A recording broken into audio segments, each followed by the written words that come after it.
Hello, ladies and gentlemen. This is Eddie Marcus here again, spokesman and advocate of basic human rights for all people. I'm sitting here in this situation contemplating how I wish I could be able to give this message to you in such a way it could be free flowing like I'm giving it to you right now. However, the information that I want to share with you, I've made copies of it, I've written it down, and I don't have access to the resources that would allow me to do it without causing you perhaps some uncomfortableness. However, the message is so important that I'm going to do the best I can with what I got, and I hope that you're ready to receive it and use it for what you need it for. We've talked about protecting ourselves from the lie. I want us to know that the best way to protect ourselves from the lie is to live the truth. When the human populations are spreading lies all over the earth, hope that there is going to be a wonderful life, and it will give them an advantage with a lie. But in this situation, hell grows indefensible. Now, this hell that mankind is creating will require that mankind fix it, or it won't get fixed. So stop lying and treat and make sure that everyone is extended the basic human rights for all. As spokesman and advocate of basic human rights for all,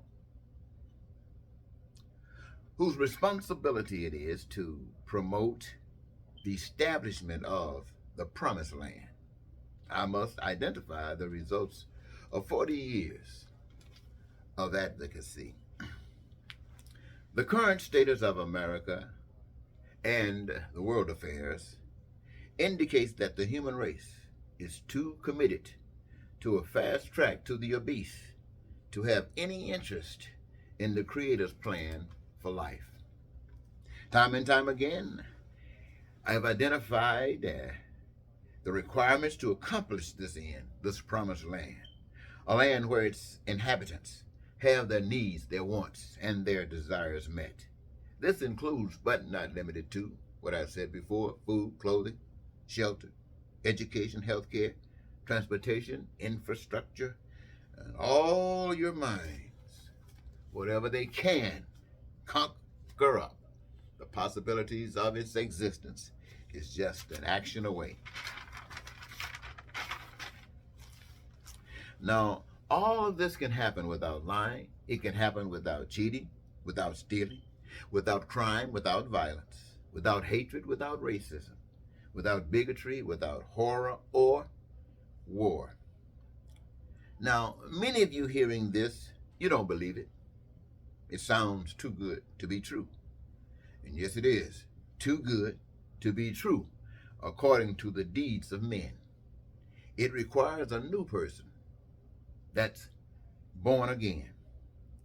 Now, rather than continue believing the lie that money makes the world go round, you learn that it is love that makes the world go round.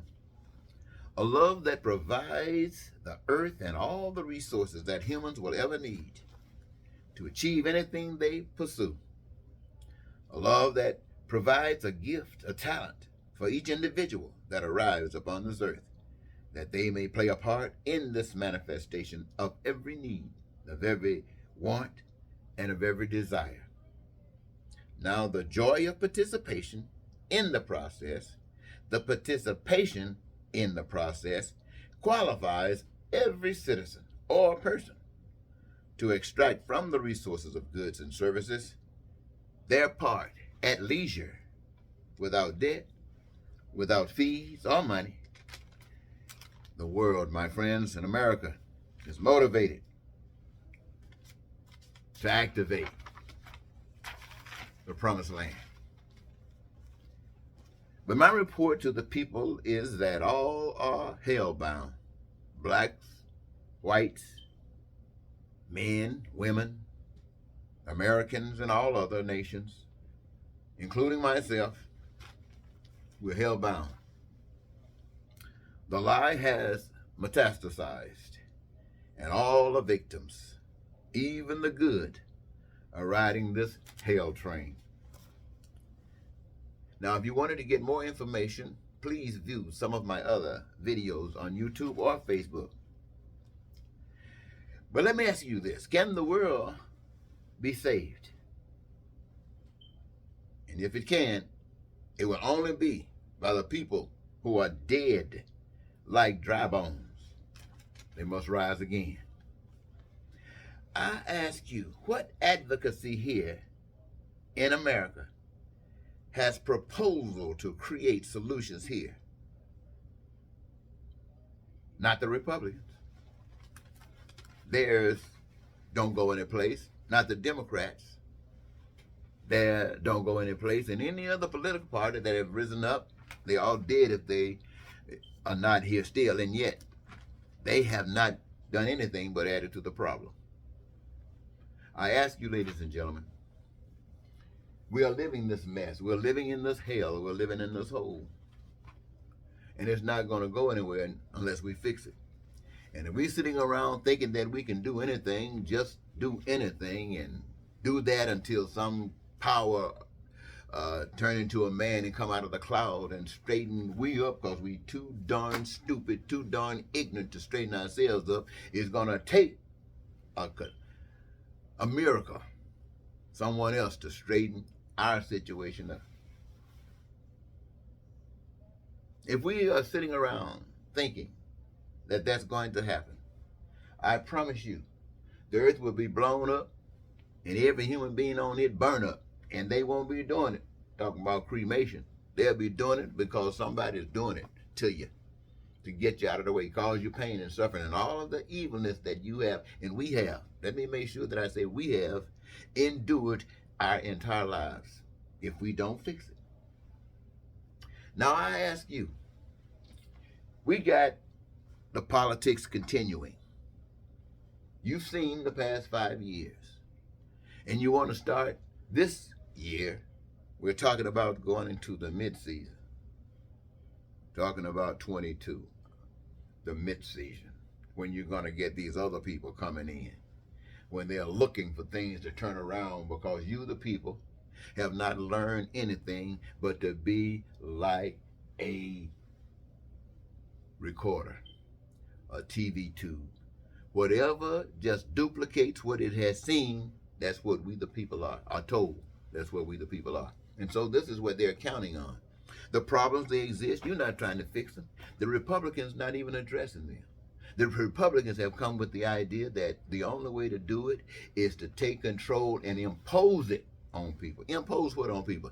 Impose the same kind of stuff that Putin is imposing on the Russian people. Impose the same kind of things on blacks and people of color and those who white people don't like, aggressively, like Putin is over in Ukraine trying to have his way. One man trying to have his way. One race of people trying to have their way. Gonna force others. Take away that which has given them a little respectability. Take away their ability to vote. Take away their ability to speak out and protest. Take away their ability to serve God. And just one man walk around as ignorant, as stupid as dumb. And I'm not talking about who that is. That's any man that tries to lead a nation as a dictator. And people are worse than that who will sit back and follow. It would appear that anybody on the face of the earth that got any kind of sense would rather be buried in the ground before somebody like Donald Trump or Putin try to dictate to them what they got to do. For what? For you can get a piece of egg in the morning time, so you can get a cornbread in the middle of the day, so you can go back to bed at night, and if you're lucky, you might get to have some sex? Is that what you're living your life for? Just to get up the next day and repeat that? And go through the struggles of life over and over and over again just so you can live a long time and start looking old like me? I used to be a handsome man. Look at me now. I'm still good looking. But just think about it. Is that all we living our lives for? I think we got to live our lives for a purpose, to learn something. Why? When you go into a womb, when you go into your mother's womb, you don't go in there just to stay. You go in there to develop for a new world.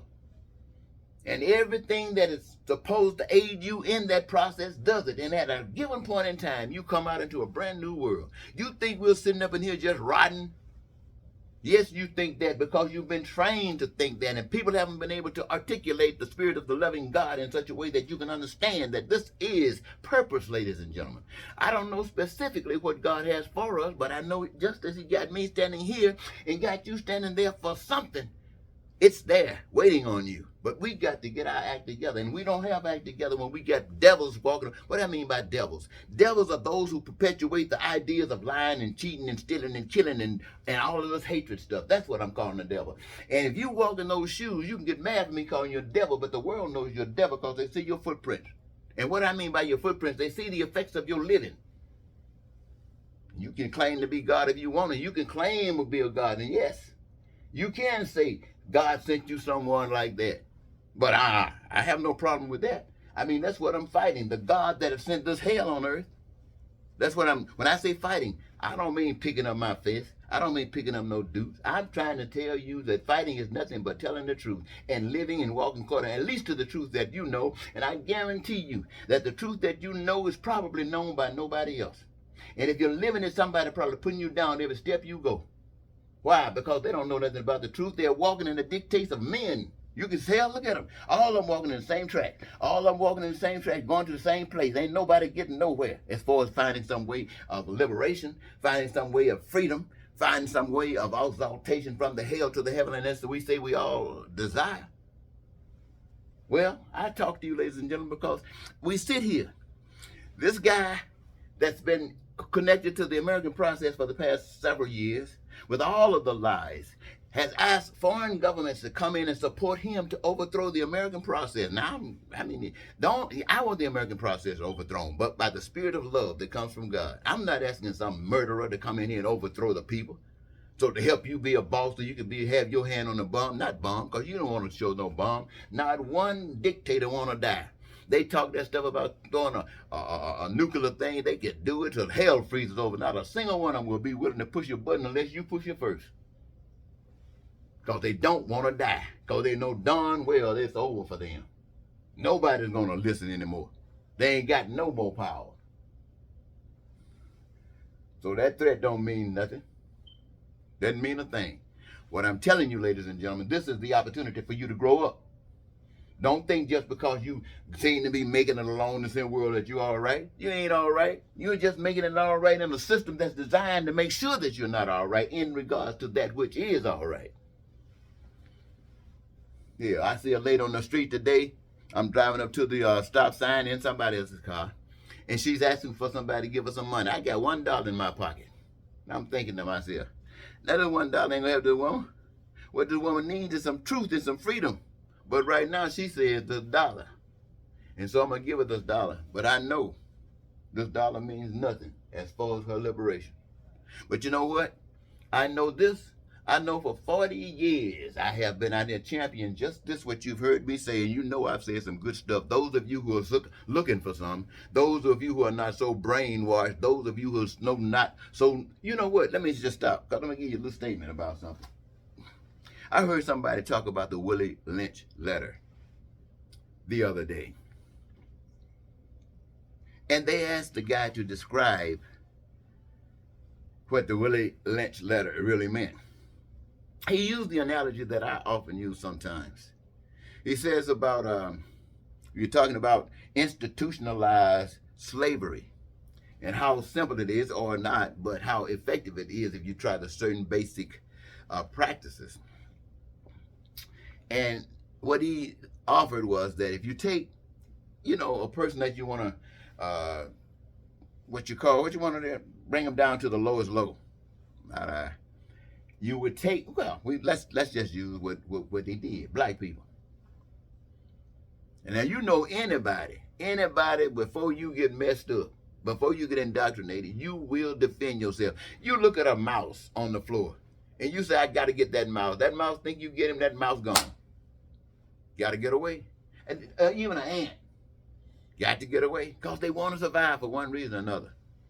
They don't want to be controlled and manipulated to that point. But when you had to reduce a slave to that point, and they said, Willie Lynch says, well, you do it, one way to do it is you take him and tie his leg to one horse and the other leg to another horse, and you get these horses going their way. Rip the man apart. Now, I never used rip the man apart because I hoped it didn't go that far. But according to this guy, rip them apart. And what you do is that you let the women see this. Because, see, women are the ones, they got the tunnel that brings human beings into the world. They bring the men into the world. They call them children. And the men, they call these my sons. These are the boys, my son. And having seen what the system, what the ugliness, what the demonic feel of the human race will do to black men and men of color. They've seen this. And so the number one thing in their lifetime is to protect their sons. They don't want their sons to get caught up in no stuff like this and be murdered. So what they end up doing, my friends, ladies and gentlemen, is end up doing things to protect their men. Because they know men is a threat to the system, not women. Because women got something that men can exploit. Men can exploit. Women, white men, slave masters can exploit these women. For a man, all he wants is labor and obedience. So the mother teaches the sons how to be feminine. Don't get engaging in stuff. Don't go be rough and challenging. But he teaches the daughters to be just like that, rough and tough. Make them look, white men ain't going to be afraid of them no way. But what they do is tough over black men. They become the challenge. They become the police in the black home. The women become the police in the black home to keep the men in line. They don't mean that know nothing dirty. They just trying to save your life. I remember a few years ago there was a man in one of these states. I might not be able to recall the state right now. It had during the time when we having the housing problems. You remember we had the housing problems one time a few years ago. And this particular man saw so many people having to go through this challenge of being homeless and losing their homes and not being able to pay rent. And so he wanted to draw some attention to some ways that had to be exercised in order to make housing available to everybody to the degree that they won't be without housing. And so he was trying to draw attention to the cause, passing out flyers, writing little newspaper articles and stuff, trying to see if he can get people involved, going to certain meetings with the Urban League and going to certain meetings with the NAACP and other organizations that had to do with housing. Even took a trip one time to Washington, to D.C. to talk to the housing people up there, see if he can really make an imprint. Well, that story is written in a book called From A Walk Through Life from Hell to Paradise. But anyway, all of this happened. Going to jail, anything, trying to, make you see how real this is. But at this day and at this time, he walked, this man I was telling you about, to, I guess his significant other. I think that's what he meant, because things what he was trying just weren't working fast like he wanted them to. So he said, look here, I tell you what we do. Let's move up to the state capitol. I think they were in St. Paul, Minnesota. Let's move to the state capitol. You, the wife, that's you, me, the husband, and our child. Let's just move up to the state capitol. Now what we're going to do, we're going to move up to the state capitol on the steps. And we're going to claim that place as our home, as a representation of the people who are homeless. We got a chance, we're willing, we got courage. Let's go up there and be just the epitome of all the folks. And we were going to, the news media might pay some attention. They might, up until this point, they were doing everything to try to make sure that the people don't get any truth that would make real changes. And so the significant other, the female, the mother, she said to the man, you must be a fool. I'm not moving up there to no state capitol with my kids out there going through these changes. See, now this is the woman. She has made up her mind, she's made a decision. And see, the man who had the vision that would work absolutely, didn't mean, she said, she took the lead. I'm not going. And what Willie Lynch had done had made this man so weak that he gave up his right, gave up his authority, gave up his power, and submitted himself to somebody who had no kind of vision of what he was talking about. Well, why did he do that? Because he's going to live by himself. and it didn't work. And he knew if he went back up there by himself again, it wouldn't work. But he couldn't be able to make the woman that has been, what some people have say, made masculine, do anything. Because you don't supposed to be able to make masculine folks do anything. They call them the head. The head's supposed to run things. And so you're not going to make no head run it. If the man is the head, he going to run it. If a woman is the head, she going to run it. And if the two mix together, the way Willie Lynch got it when talking around the black people, you got yourself a problem. So what I'm trying to say, ladies and gentlemen, this is not an easy thing. But the easiest way to cause it to happen is each individual must put them shoes on and make the tracks themselves. Put your shoes on and make the tracks yourselves. Because you are now taking a glorious walk. You have to, you might stand alone. Look. I came to Minnesota one time, ladies and gentlemen, because I felt I had to be here. I came here, I think I had a couple $100 in my pocket. I spent some money in well, wasn't no major, it's just a hotel that you can live in for $20 a night. I did that for a couple of nights, and I realized I wasn't going to have no money if I keep on spending there every night because I wasn't making any money. So I left out of there, and I made some moves. And those moves availed to me to accomplish in housing what I wanted to accomplish, or what I could accomplish that was sufficient enough to keep me okay. So I'm saying to all of us, I know sometimes we think we found a little safety here, we found a little safety there. But if you're not free, you're not safe. And what does free mean? Free means being able to go, to come, to do what is you need to do, when you want to do it, how you want to do it, as long as you're not infringing upon their rights of others or causing them pain and suffering. Now, when you can't do nothing because you ain't got no money, I'm looking at my pocket right now, see what I got. Oh, I got a dime. What can I do with a dime? I can't even make a phone call. But if that's all you got, you feel like you can't do a thing. But I tell you one thing, if you're free, you can accomplish anything. You're free because you're in charge. If you're free, it doesn't matter. Things just happen because you will take the necessary action, and the results will come to you. Why? Because you're free. And the reason they will come to you in a positive sense, not always now, but the reason they will come to you in a positive sense is because it is truth, and to deny the truth reveals a lie. And so people will come to you in a certain way to pretend. They will give you that hypocrisy. That's when you find good people who want to restrict to the actions that allow evil to succeed. Well, ladies and gentlemen, I hope I scattered a little bit here and there. I do that often.